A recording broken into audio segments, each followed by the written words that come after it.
नमस्कार मित्रों। अब हम जो अलाउद्दीन खिलजी पढ़ रहे थे उसमें अलाउद्दीन खिलजी की जो स्थितियां थी उनमें हमने कुछ चीज़ें उसके बारे में पढ़ ली हैं।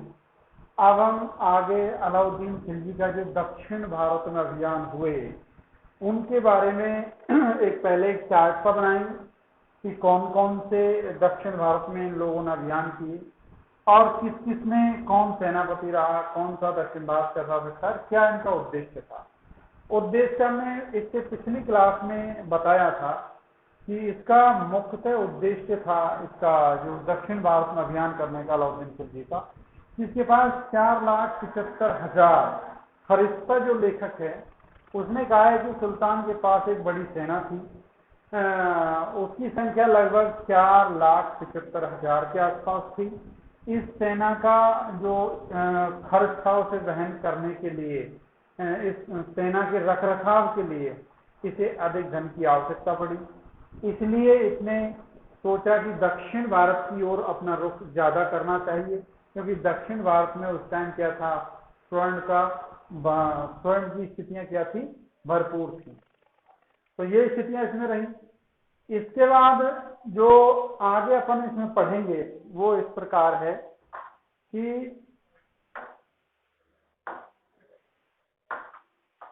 जो भी चीजें आगे चल रही हैं वो इस प्रकार हैं कि हमने जो पढ़ा उससे ये है कि दक्षिण भारत में जो क्या बोलते हैं उसको, खाने थी, वहां स्वर्ण की खाने थी, इसलिए वहां सोना क्या था, सर्वाधिक मात्रा में था। ठीक है, ऐसे थोड़ी उपज के आया था। तो लेन देन के संबंध में पहले स्वर्ण का उपयोग किया जाता था, तांबे का उपयोग किया जाता था, पहले वस्तु विनिमय होता था, ये था पहले। तो वहां स्वर्ण अधिक मात्रा में था। हम इसमें जो कोहिनूर हीरा है उसकी बातचीत करेंगे, क्योंकि कोहिनूर हीरा है जो मलिक काफूर ने, जो प्रताप रुद्रदेव है, प्रताप रुद्रदेव तेलंगाना का शासक, कहाँ का, तेलंगाना का शासक प्रताप रुद्रदेव काकतीय वंश का था, उससे प्राप्त किया था। इस कोहिनूर हीरे के संबंध में हम आपके लिए अलग से एक वीडियो बना देंगे, क्योंकि इस कोहिनूर हीरे की कहानी बहुत लंबी है। ये सबसे पहले कोहिनूर हीरा भारत में तेलंगाना के काकतीय वंश के शासक प्रताप रुद्रदेव से 1309 में, 1309 से 10 के बीच में जो अलाउद्दीन खिलजी का सेनापति था मलिक काफूर, जिसका हिंदी यानी पहले हिंदू था, ये हिंदू था, हिंदू से मुस्लिम धर्म इसने स्वीकार कर लिया था। पहले नाम इसका हिंदू जब था इसका नाम था मलिक मानिक नाम था। मलिक काफूर नाम इसे अलाउद्दीन खिलजी ने दिया, मलिक मानिक नाम था। तो उस टाइम 1309-10 के बीच में ये जो कोहिनूर हीरा है ये प्रताप रुद्रदेव से मलिक काफूर ने दक्षिण भारत से प्राप्त किया था। इस कोहिनूर हीरे में की कहानी जो है वो बहुत लंबी है, इसके लिए हम एक अलग से वीडियो आपको प्रोवाइड करवा देंगे, जिससे आपकी समझ में ये पूरा आ जाएगा। क्योंकि हाल फिलहाल में ये लंदन में, इंग्लैंड में, यानी जो लंदन है वहाँ उनका जो संग्रहालय है उसमें ये रखा हुआ है कोहिनूर हीरा, क्योंकि ये लूट के ले गए थे हिंदुस्तान से। तो अपन आगे टेबल बनाएंगे, चार्ट बनाएंगे, उससे समझने का प्रयास करेंगे दक्षिण भारत में किस प्रकार से आक्रमण हुए, उनकी राजधानियां क्या थी, सेनापति कौन थे, दक्षिण भारत के राजा कौन थे, तो वहां की राजधानी कौन सी थी, कब आक्रमण हुआ, इस संबंध में। तो ये सारी चीजें आप समझने का प्रयास करेंगे। आगे इसमें है, देखो अपन बना रहे हैं एक चार्ट। क्या बना रहे हैं, एक चार्ट बना रहे हैं। क्या कर रहे हैं, एक चार्ट बनाएंगे और चार्ट में सबसे पहले लिखेंगे राज्य। क्या लिखेंगे, सबसे पहले राज्य किस दिशा में स्थित था, दिशा को चलो दिशा लिख देता हूं, किस दिशा में स्थित था वो राज्य। और दूसरी स्थितियां इसमें सेनापति, सेनापति कौन था, यानी कि कह सकते हो खिलजी सेनापति, खिलजी सेनापति, सेनापति। और लिख सकते हो शासक और समय। और दूसरा राजधानी मैं आपको ऐसे बता दूंगा। देखो सबसे पहले आता है देवगिरी। कौन सा आता है? देवगिरी। देवगिरी कहाँ है? दक्षिण दिशा में। देवगिरी कहाँ है? दक्षिण दिशा में। सॉरी, कहाँ है देवगिरी? देवगिरी हाल फिलहाल में है। हाल फिलहाल की बात यदि करें तो ये पश्चिम दिशा में है। कहाँ है? पश्चिम दिशा में, यानी गुजरात की साइड है, ये मान लीजिए पश्चिम दिशा में है। और खिलजी इस टाइम जो सेनापति थे वो थे जुल्फ खां व काफूर, मलिक काफूर। क्या नाम था? मलिक काफूर, ये थे। शासक था वहां का जो देवगिरी थी, रामचंद्र देव। क्या नाम था? रामचंद्र देव। रामचंद्र देव, ये आपकी बात समझ आ रही होगी। समय इसका यहां समय लिख रहा हूं 1307 से 1308। 1307 से 1308, ये समझ में आपको आ रहा होगा। हम अलाउद्दीन को कंटिन्यू करते हैं। कुछ टेक्निकल इश्यूज की वजह से उसमें थोड़ी दिक्कत आ गई थी, आगे करते हैं अपन। तो हम इसमें दक्षिण भारत का अभियान पढ़ रहे थे। क्या पढ़ रहे थे? दक्षिण भारत का अभियान पढ़ रहे थे। दक्षिण भारत के अभियान में हमने 3-4 चीजें जो है वो यहाँ आपके सामने एक टेबल बनाई है। राज्य, वो राज्य दिल्ली से किस दिशा में था, उस जन की जो वहाँ जो अलाउद्दीन के सेनापति थे जो दक्षिण भारत में युद्ध करने के लिए वहाँ के शासकों से गए, वो कौन थे, और दक्षिण भारत का जो उस समय शासक था वो कौन था, और किस समय आक्रमण हुआ, ये स्थितियां थी। तो ये तो हम बता ही चुके हैं दक्षिण भारत में क्यों उन्होंने आक्रमण किए, ये आपकी समझ में आ गया होगा। अब अपन चलते हैं देवगिरी की ओर। कहाँ चलते हैं? देवगिरी की ओर। आक्रमण देवगिरी की ओर चलते हैं। देवगिरी पश्चिम दिशा में है। और ये जो खिलजी सेनापति थे जिस टाइम ये युद्ध हुआ, जुल्फ खां और मलिक काफूर थे। और जो वहां का शासक था दक्षिण में, देवगिरी का शासक था रामचंद्र देव था। ये आक्रमण 1307 और 8 के बीच में हुए। 1307 और 8 के बीच में हुए ये आक्रमण।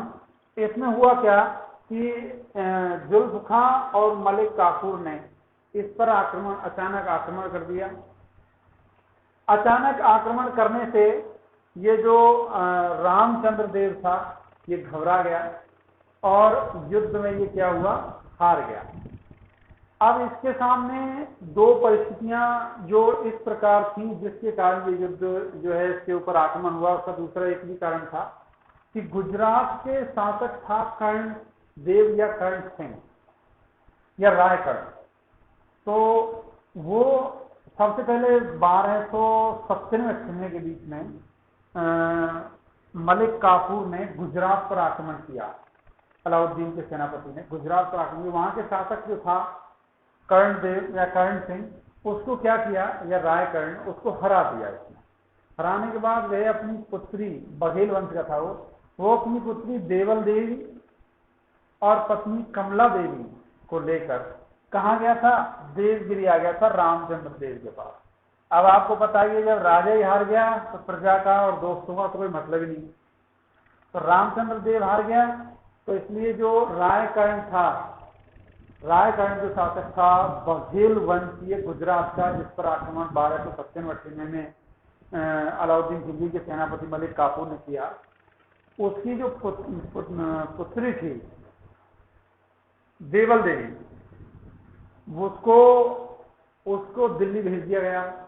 और उस देवल देवी का विवाह उसके जो पुत्र था किसका?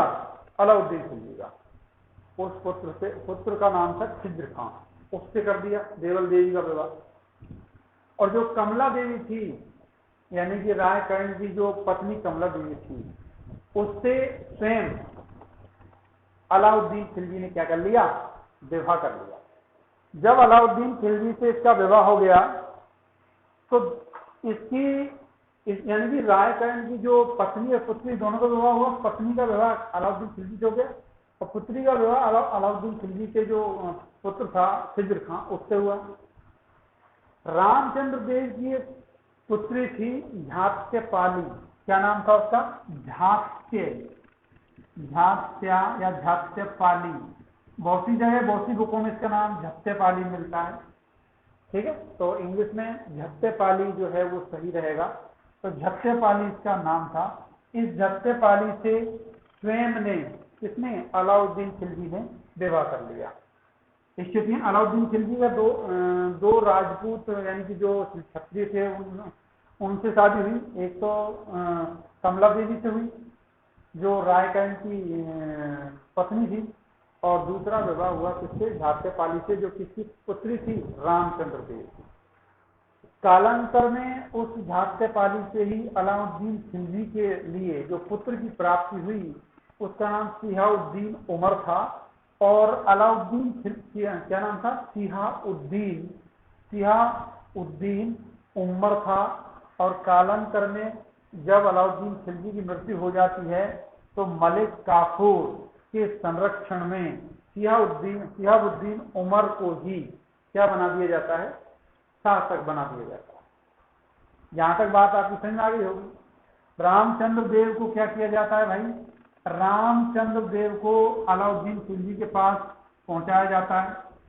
सभी लोग ये कल्पना करते हैं कि राजा इसको 100% मरवा देगा, लेकिन राजा ने बड़ी कूटनीति का सहारा लिया और इसको रामचंद्र देव ने क्या की? मित्रता कर ली और इससे कहा कि भाई हम आपको बिल्कुल कुछ नहीं कहेंगे, आप हम दक्षिण भारत में जितने भी आक्रमण करेंगे आगे उनमें हमारी सैनिक सहायता करोगे, आर्थिक सहायता प्रदान करोगे, और हमें एलिसपुर, एक बहुत अच्छा क्षेत्र था, एलिसपुर से जो जितने भी राजस्व की वसूली होती है वो हमारे लिए होते। ये शर्त इसको क्या हो गई? मंजूर हो गई। कालांतर में जब, ये तो 1307 की बात मैं कर रहा हूं, कालांतर में जब रामचंद्र देव की मृत्यु हो गई, रामचंद्र देव की क्या हो गई? मृत्यु हो गई। तो उसके बाद इसका पुत्र हुआ, उसका नाम था शंकर देव। क्या नाम था? शंकर देव। शंकर देव था। ये शंकर देव ने अलाउद्दीन खिलजी को कर जो था उसको देना बंद कर दिया। जो कर देना बंद कर दिया तो जाहिर सी बात है कि अलाउद्दीन खिलजी क्या हुई? बौखला उठे। तो उन्होंने 1312 के बीच में मलिक काफूर को पुनः देवगिरी पर आक्रमण करने के लिए भेजा। और देवगिरी को का जो शासक था शंकर देव, जो रामचंद्र देव का क्या था? पुत्र था, उसको अलाउद्दीन खिलजी ने युद्ध भूमि में क्या कर दिया? पराजित कर दिया। पराजित करने के बाद उसी स्थान पर उसको क्या किया? मार दिया गया। लेकिन फिर भी इसको क्या किया गया?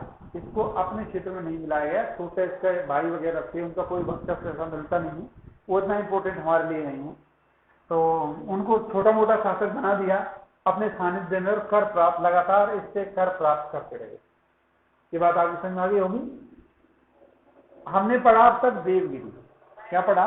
देवगिरी पढ़ा। अब हम क्या पढ़ते हैं? अब हम पढ़ते हैं तेलंगाना। कहाँ है? पूरब की ओर है। मलिक काफूर सेनापति था। और ये जो तेलंगाना क्षेत्र है हाल फिलहाल में, यानी कि एक वंश है काकतीय वंश। ये शासक जो था मलिक प्रताप रुद्रदेव, काकतीय वंश का था। किस वंश का था? काकतीय वंश। कौन से वंश का था? काकतीय वंश का था। इस प्रकार इसमें सबसे पहले क्या हुआ कि जो मलिक काफूर था और इसके साथ एक सेनापति था छज्जू। नुसरत खान का क्या था? भतीजा था। तो छज्जू था, बस मलिक नहीं था।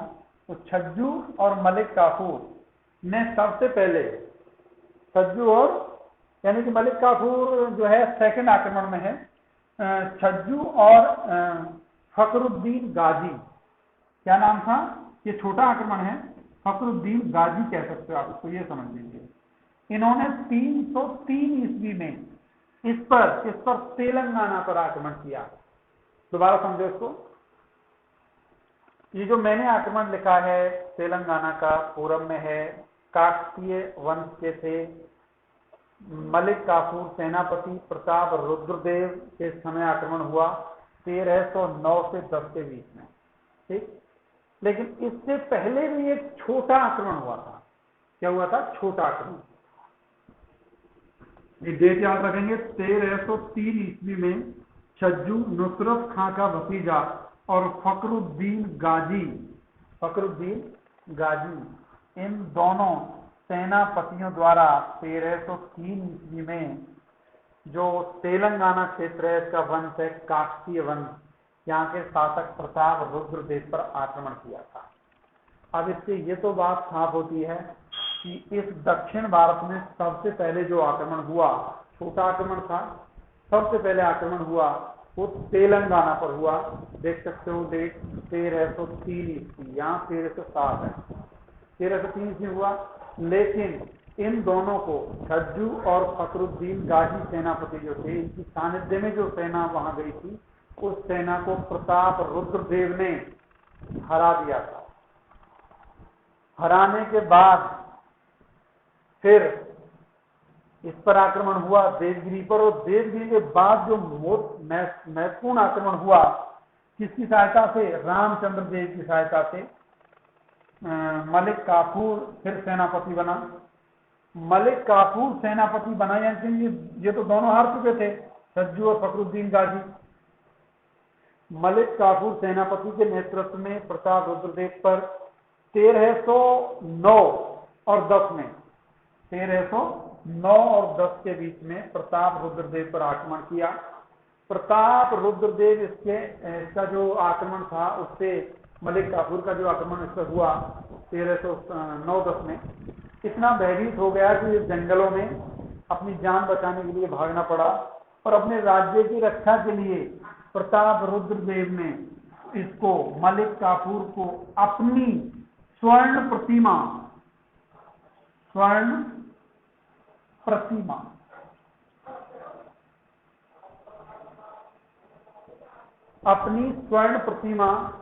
इसको प्रदान की। सोने की प्रतिमा थी, उसके ऊपर एक चैन डाल दी सोने की। इसका प्रतीक था कि जो चैन थी वो अलाउद्दीन खिलजी का जो राज्य है उसको हम स्वीकार करते हैं, जैसे वो चाहेंगे ऐसे हम जो है उनके सानिध्य में राज्य करेंगे। वो उसके मान लो कि जो चैन डाली गई थी उस मूर्ति के गले में, तो वो इसलिए थी कि भाई उससे ये जाहिर हो रहा था कि हम अलाउद्दीन खिलजी की सेना जो राज्य है, उसको सल्तनत है, उसकी अधीनता स्वीकार करते हैं। तो नंबर एक बात, स्वयं की स्वर्ण प्रतिमा चैन डली हुई गले में प्रदान की, और दूसरा मलिक काफूर को यहाँ की तेलंगाना की खानों से निकाला गया सबसे महत्वपूर्ण हीरा कोहिनूर यहीं से प्राप्त हुआ। कोहिनूर हीरा हाल फिलहाल में लंदन में है, संग्रहालय में रखा हुआ है, दुनिया के दर्शन कराने के लिए। कोहिनूर हीरा, आपसे पूछा जा सकता है कि सर्वप्रथम कोहिनूर हीरे को किसने प्राप्त किया? मलिक काफूर ने। मलिक काफूर के बारे में आपको काफी बार बता चुका हूं, एक बार पुनः सुन लीजिए। मलिक काफूर को गुजरात आक्रमण 1297-98 के बीच में नुसरत खां द्वारा 1000 रुपये में खरीदा गया, और 1000 दीनारी की उपाधि इसी के द्वारा दी गई। यह जाति से हिंदू था। इसका जो हिंदू जव्य था, इसका नाम था मलिक मानिक नाम था, और काफूर नाम इसे अलाउद्दीन खिलजी ने दिया। और ये एक हिजड़ा था, यानी कि ये क्या था? नपुंसक लिंग था, और अलाउद्दीन खिलजी का क्या था? करीबी था। तो ये आक्रमण समझ में आया। कोहिनूर हीरा सबसे पहले किससे प्राप्त हुआ? मलिक काफूर को। मलिक काफूर ने इस कोहिनूर हीरे को कहां भिजवा दिया? अलाउद्दीन खिलजी के पास। आपसे सबसे पहले ये पूछे कि मलिक यानी कि जो कोहिनूर हीरा सबसे पहले किसे प्राप्त हुआ? मलिक काफूर को। किससे प्राप्त हुआ? प्रताप रुद्रदेव से। कब? 1309-10 में। और ये शासकों में पूछे कि दिल्ली सल्तनत के किस शासक ने सर्वप्रथम कोहिनूर हीरा प्राप्त किया, तो आप लिख सकते हो आराम से, अलाउद्दीन खिलजी ने। तो ये बात समझ आई। प्रताप रुद्रदेव किस वंश का था? काकतीय वंश का था। किस वंश का था? काकतीय वंश का था। इसके बाद अपन आगे चलते हैं, और इसकी जो राजधानी थी वो वारंगल थी। क्या थी? वारंगल। और देवगिरी की राजधानी क्या थी? देवगिरी थी। और जो तेलंगाना है उसकी राजधानी उस टाइम क्या थी? वारंगल। याद रखना इसको। ये बात समझ आ गई आपको? उम्मीद है आपकी ये चीजें आपकी समझ में आ रही होंगी। आगे हम चलते हैं। दक्षिण भारत का राज्य है होयसल। होयसल की राजधानी क्या थी? द्वार समुद्र। क्या राजधानी थी? द्वार समुद्र राजधानी थी। ये बात क्या करेंगे आप? याद रखेंगे। इसको मिटा देता हूं ऊपर से। ये आपकी बात समझ में आ गई होगी, ये जो चीजें मैंने आपको बताई हैं अब तक। आगे अपन चलते हैं होयसल। होयसल की जो राजधानी थी वो क्या थी?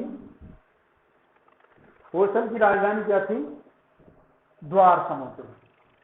कौन सी राजधानी थी? द्वार समुद्र। द्वार समुद्र राजधानी थी। और ये मैसूर वाला क्षेत्र था। मैसूर कर्नाटक जिसे कहते हैं। और इस टाइम जो सेनापति जो खिलजी जो सेनापति थे, मलिक काफूर और ख्वाजा हादी, ये दोनों गए थे। और जो आपका होयसल राज्य है इसका जो शासक था वीर बल्लाल या बल्लाल थर्ड, दोनों नाम एक ही हैं। वो वीर था, साहसी था, इसलिए बल्लाल थर्ड को क्या नाम दिया गया? वीर बल्लाल या बल्लाल थर्ड, दोनों ही सही बात है। अब हुआ क्या? जब युद्ध हुआ तो ये बल्लाल जो थर्ड था वो क्या हुआ? इस युद्ध में पराजित हुआ। अब युद्ध में पराजित हुआ तो इसके बाद क्या होता है? इसने क्या किया? इनकी अधीनता स्वीकार कर ली। किनकी? अलाउद्दीन खिलजी यानी मलिक काफूर और ख्वाजा हादी की अधीनता स्वीकार कर ली। ये जो आक्रमण हुआ था 1310-11 के बीच हुआ था। देवगिरी का आक्रमण 1307-8 में हुआ था। दूसरा आक्रमण 1309-10 में हुआ था तेलंगाना वाला, जिसमें काकतीय वंश प्रताप रुद्रदेव से हीरा प्राप्त किया। और तीसरा जो आक्रमण है वो होयसल जो है मैसूर कर्नाटक क्षेत्र, द्वारपुर राजधानी थी, द्वार समुद्र, और वीर बल्लाल या बल्लाल थर्ड इसका शासक था। तो इसने ये प्राप्त किया। 1310-11 में ये आक्रमण हुआ। आगे स्थितियां इस प्रकार रही कि अगला जो आक्रमण है, इन आक्रमणों में देवगिरी का शासक था ना रामचंद्र देव, उसने इसकी सहायता की थी। किनकी? मलिक काफूर की सहायता की थी तीनों आक्रमणों में। क्योंकि देवगिरी पर दोबारा आक्रमण तो शंकर देव के समय हुआ था 1312-13 में, सही है। इसके बाद क्या होता है? अगला आक्रमण होता है मावर क्षेत्र पर, जैसे मालावार क्षेत्र भी कहा जाता है। वहां पांड्य राज्य करते थे। पांड्य राजा जो थे वो राज्य करते थे। पांड्य राज्य था मावर, इसे मावर आक्रमण या मालावार आक्रमण भी कहते हैं। सुदूर दक्षिण में स्थित है।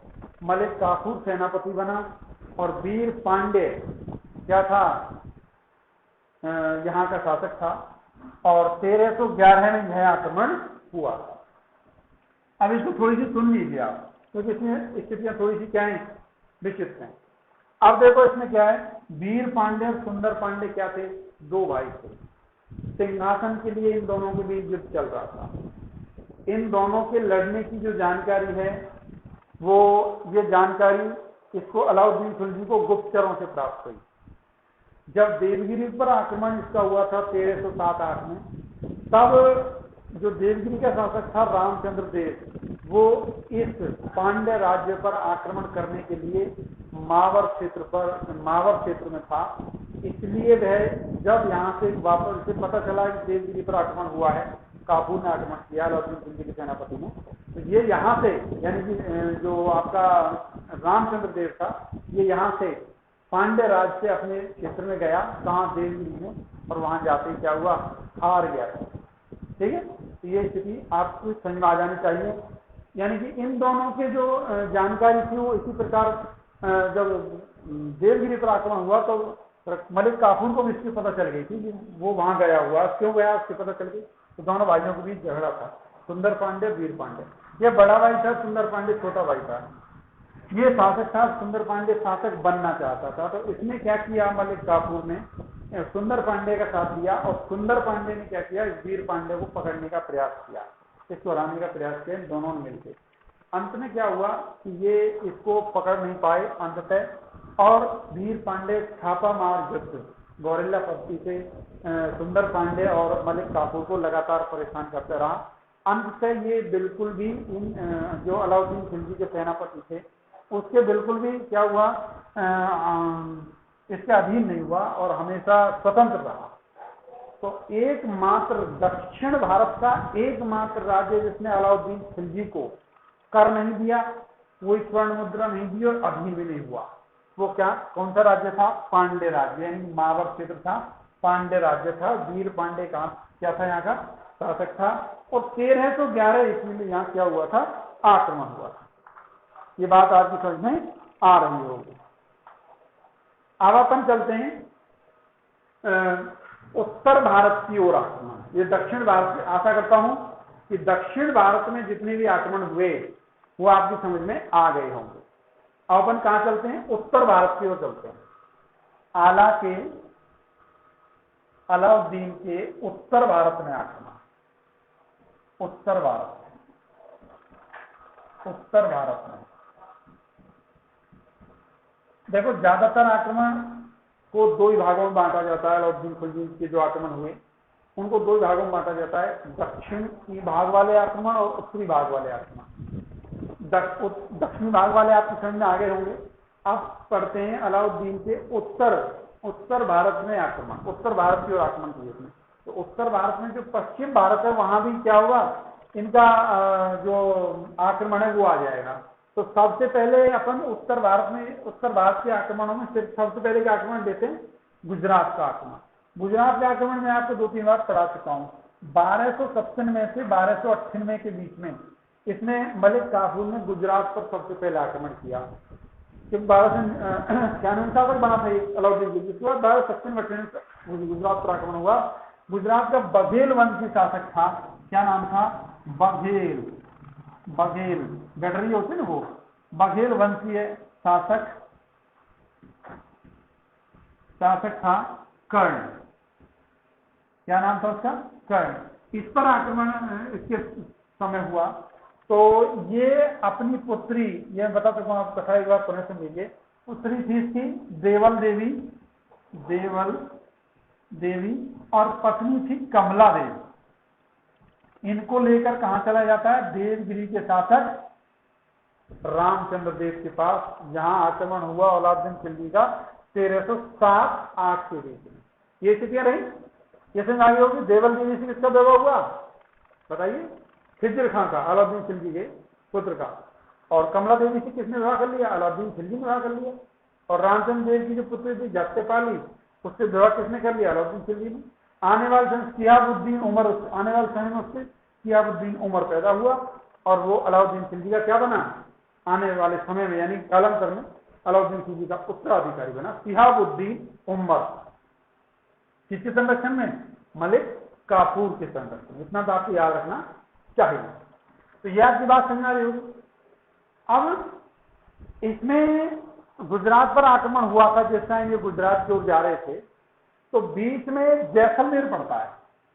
क्या पड़ता है, जैसलमेर। तो जैसलमेर के क्षेत्र में जब ये जा रहे थे तो जैसलमेर के क्षेत्र में इनको आराम फरमा रही थी सेना।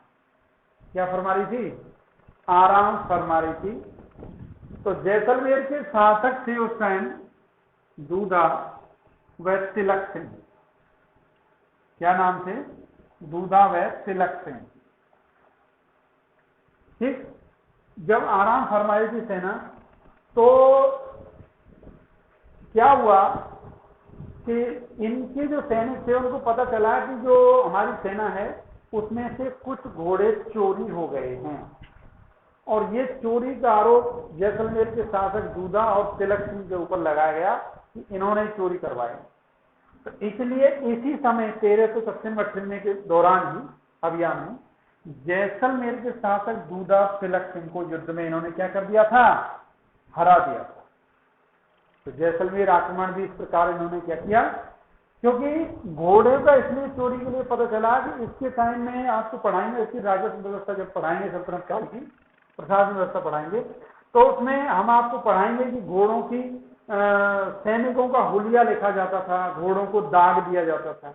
दागने से मतलब उन पर निशान लगा दिया जाता था, तो वो निशान किसी जलीय वस्तु से लगाते थे, उससे पता चलता था कि जो घोड़ा है वो उत्तम नस्ल का है या नहीं। तो उत्तम नस्ल के जो अच्छे घोड़े थे वही चोरी हुए थे। तो उनका जो दोष है वो किस पर बना गया, दूधा और तिलक सिंह। और ये गुजरात आक्रमण के समय जैसलमेर पर भी आक्रमण इन्होंने कर दिया, और जैसलमेर के शासक थे उन लोगों को क्या कर दिया, इन्हें हरा दिया। अब क्या होता है सर, ये बात आपकी समझ में आ गई होगी उत्तर भारत के आक्रमण में। ठीक, आगे चलते हैं, रणथंबोर आक्रमण। किस पे चलते हैं, रणथंबोर। दूसरा कौन सा आक्रमण है, पहला तो दिया गुजरात पर, उसी में जैसलमेर आ गया, और दूसरा है रणथंबोर।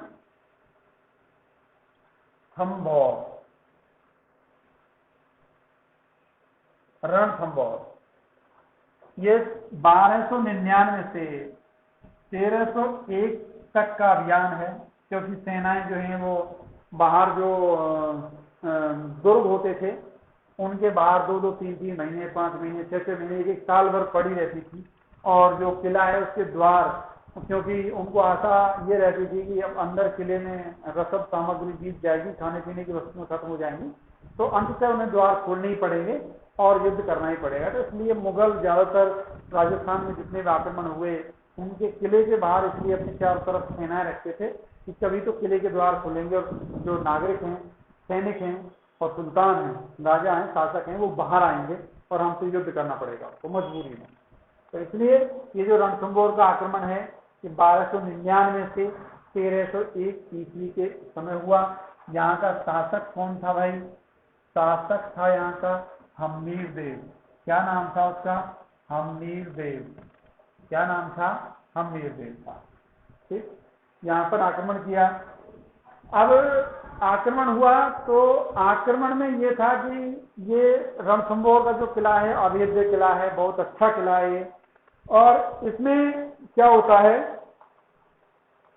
कि इस आक्रमण में अलाउद्दीन खिलजी का एक सेनापति होता है नुसरत खां। क्या नाम है उसका, नुसरत खां। दो ही सेनापति थे इसके, यानी ये लिख सकते हैं आप खिलजी सेनापति, खिलजी सेनापति। खिलजी सेनापति कौन थे इसमें, मलिक काफूर तो सिर्फ जो है दक्षिण भारत का था, तो खिलजी सेनापति कौन थे, उलगू खां, उलुग खां और नुसरत खां, नुसरत खां। इसका भतीजे का नाम बताइए जरा। भतीजे का नाम है छज्जू, जो सेनापति बना था किसके साथ, फखरुद्दीन गाजी के साथ। खिलजी सेनापति कौन था, उलुग खां और नुसरत खां। इस युद्ध में जो अलाउद्दीन का सेनापति था नुसरत खां, वह इस युद्ध भूमि में ही मारा गया। चार तरफ से घेर लिया क्षत्रियों द्वारा और इसे युद्ध भूमि में खत्म कर दिया गया। तो ये सबसे बड़ी हार थी। तो इसमें क्या हुआ, अंततः क्या होता है कि ये जो आक्रमण है इसमें पुनः जो आक्रमण है वो हुआ, और इसमें चालाकी से इस आक्रमण में ये पीछे मरता है। इस आक्रमण में क्या हुआ कि इसका एक सेनापति था रणमल। क्या नाम था उसका, रणमल। तो उस रणमल ने धोखे से जो किला था उसके जो द्वार थे, दूसरे पीछे वाला जो द्वार था वो खोल दिया, और अलावा खिलजियों की सेना अंदर आ गई। उसमें हजारों वीरांगनाओं ने जोहर किया और अपने आप को अपनी स्थिति की रक्षा के लिए मुगल जो सैनिक थे उनके चपेट में नहीं जाने के लिए, उनके हरम में नहीं जाने के लिए अपने आप को अग्नि में अपने आप की अग्नि में आहुति दे दी। और इसी युद्ध के समय, यानी जब युद्ध चल रहा था, उसी टाइम जो नुसरत खां था वो मारा गया। और अंत से रणमल के धोखे के कारण हम्मीर देव की हार हुई और रणथंभौर पर अलाउद्दीन खिलजी का क्या हुआ, आक्रमण हुआ। तो ये क्या करेंगे आप, इसको ध्यान रखेंगे। उत्तर भारत में जितने भी अलाउद्दीन खिलजी ने आक्रमण किए, उनका उद्देश्य धन प्राप्त करना नहीं था। उनका उद्देश्य था कि वो उत्तर भारत के जितने भी राजा हैं, जितना भी क्षेत्र है, जितने भी प्रांत हैं, उनको अपने अधीन कर लिया जाए। क्या कर लिया जाए, अधीन कर लिया जाए। जबकि दक्षिण भारत में जितने भी आक्रमण इन्होंने किए, उनका मुख्य उद्देश्य था साम्राज्य का विस्तार नहीं था, उनका मुख्य उद्देश्य था धन प्राप्ति करना और अपनी अधीनता स्वीकार कराना। ये दो उद्देश्य थे, धन प्राप्त करना और अधीनता स्वीकार करना। जबकि उत्तर भारत में अलाउद्दीन खिलजी के आक्रमण का एकमात्र उद्देश्य था कि जितने भी राजवंश हैं, जितने भी स्थितियां हैं, उन सभी को अपने पक्ष में करना। क्योंकि इसके समय अंततः जो बर्नी है वो कहता है कि अंततः कितने प्रांत थे, 11 प्रांत थे। और प्रांतों का जो प्रांतों को इक्ता कहा जाता था। और इक्ता जो है, इसका अध्यक्ष वली या मुफ्ती होता था, वली या मुफ्ती होता था। कि जो प्रशासनिक व्यवस्था है उसमें हमें आपको इसको पढ़ाएंगे। इसके बाद क्या हुआ, चित्तौड़ पर आक्रमण पड़ेंगे। किसको पढ़ेंगे, चित्तौड़ पर आक्रमण। तो चित्तौड़ एक अभेद्य दुर्ग है। 1303 ईस्वी में चित्तौड़ पर आक्रमण हुआ। कब हुआ, 1303 ईस्वी में चित्तौड़ पर आक्रमण हुआ। और ये जो आक्रमण था, ये महत्वपूर्ण आक्रमण है।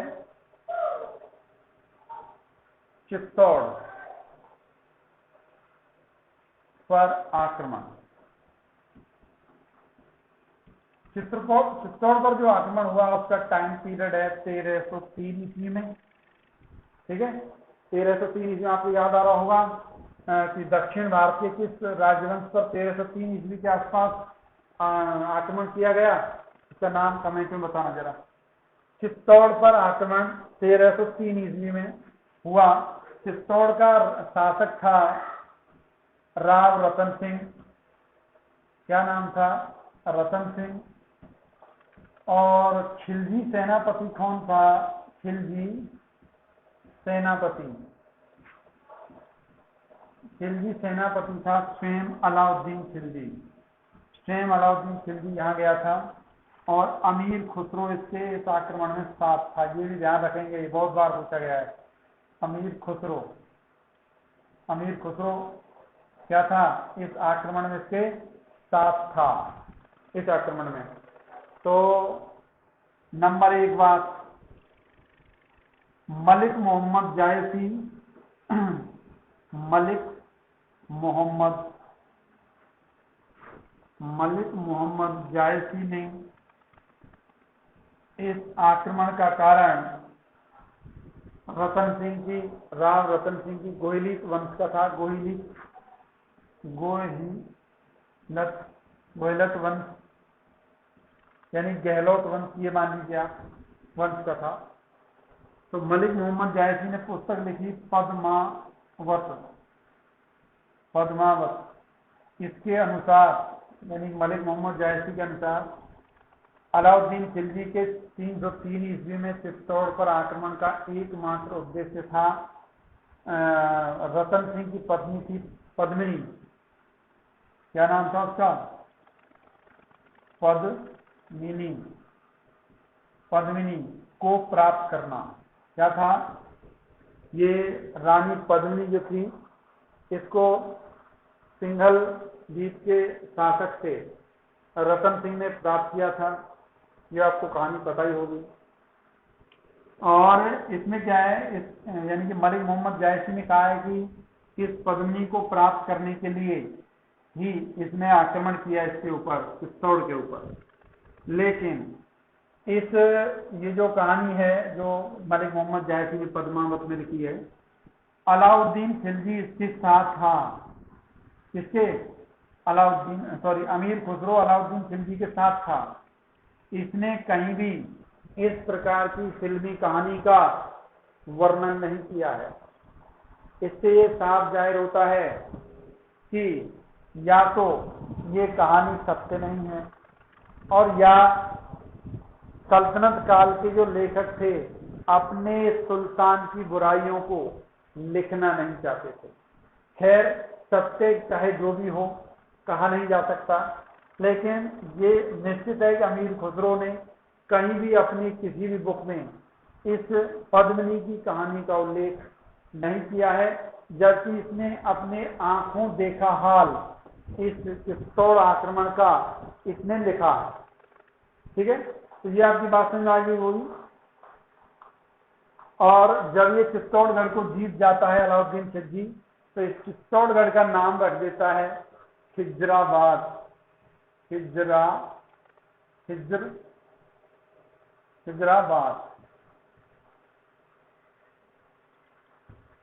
खिजराबाद रख देता है, अपने पुत्र को सौंप देता है इसे। पुत्र का क्या नाम था? खिज्र खां। खिज्र खां से किसकी शादी हुई थी? देवल देवी की। देवल देवी कौन थी?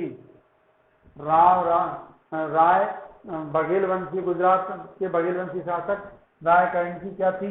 पुत्री थी। इसके विवाह किससे हुआ था? खिज्र खां से। तो चित्तौड़ का शासक चित्तौड़ आक्रमण के बाद किसे बनाया गया? खिज्र खां को बनाया गया। अंत में कहते हैं कि पद्मावत में लिखा है करीब 1600 रानियों को लेकर इसने आत्मदाह कर दिया था। 1600 रानियों को लेकर इसने, पद्मिनी ने, तब तक ये इसको पकड़ पाता तब तक ये अग्नि को आहुति दे चुकी थी। तो इसे इस बात का बड़ा दुख हुआ कि अंततः इस आक्रमण में इसकी जीत भले ही हुई, लेकिन अपने जिस चीज के लिए इसने आक्रमण किया उसे प्राप्त नहीं कर सका। ये स्थितियां चित्तौड़ आक्रमण के समय हुई। इसके बाद अपन पढ़ेंगे मालवा आक्रमण, और अगला जो आक्रमण है मालवा का आक्रमण, वो अपन पढ़ेंगे अगले उसमें। अगला जो वीडियो अपन बनाएंगे तो उसमें मालवा का आक्रमण पढ़ेंगे और थोड़ा विस्तार उसको देंगे। और मालवा के बाद सवाना पढ़ेंगे, सवाना दुर्ग बाड़मेर में है, और उसके बाद जालोर आक्रमण पढ़ेंगे। यानी कि ये कह सकते हो कि उत्तर भारत में दिल्ली से, यहाँ दिल्ली है मान लो ये वाली, ये राजस्थान है, तो उत्तर भारत से भारत में सबसे अधिक आक्रमण अलाउद्दीन खिलजी ने किए इन शासकों को अपनी ओर, अपने अधीनता स्वीकार करने के लिए, अपने राज्य में मिलाने के लिए। कह सकते हो कि इस प्रकार इसने जितने क्षेत्र जीते उन क्षेत्रों की संख्या कितनी थी? कुल क्षेत्रों की 11। ठीक है, वो बताएंगे, प्रशासन व्यवस्था पढ़ाएंगे तब। ठीक है, ओके, थैंक यू।